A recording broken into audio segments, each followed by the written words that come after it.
Just about a week ago, Google announced the latest version of Android, Android L, which is probably the biggest UI overhaul that Android has seen since Android 4.0 Ice Cream Sandwich that was released back in about 2012. Basically, it's brought a whole bunch of new different features, many of which are just allowing you to see what you're doing with their apps when you're swiping inside of it or something of that sort. It's going to let you know where you're swiping, maybe the keyboard off to, or when you close an app, where the app is going to, and it's all doing that at 60 frames per second.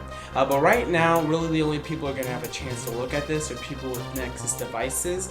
So you do have the Android L preview available to you if you do. Otherwise, right now we have short glimpses, and right now we're taking a brief look at the Android L keyboard.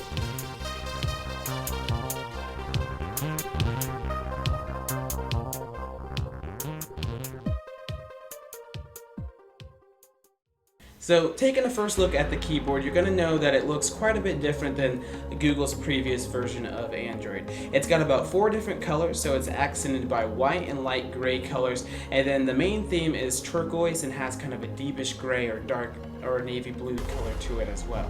In the bottom right hand corner, you're going to notice that you have the enter key, of course. Long pressing that's going to take you to your smiley faces, your emoticons, or what most people call them, emojis. So whether you're on Google emojis, Samsung, or if you've tweaked it and got the iOS emojis, those are where they're going to be stored. So very easy access to those. Now, when you go into the Play Store and download this app, you're going to notice that it doesn't have all the settings and functionalities of other third-party keyboards, and really that's because it doesn't need to. Again, this is probably the most accurate keyboard I've ever used, and even though it's a stock keyboard, it's wanting me to go ahead and use it regardless of the fact it may not have as many customizations as something like SwiftKey or Kite Keyboard, or those other popular third-party keyboards that allow you to do a bunch of those things. So again, with this keyboard, you're getting something that works really well. It looks great while using the swipe gestures. Again, the little track that it leaves when you are moving around your thumb, and it looks all really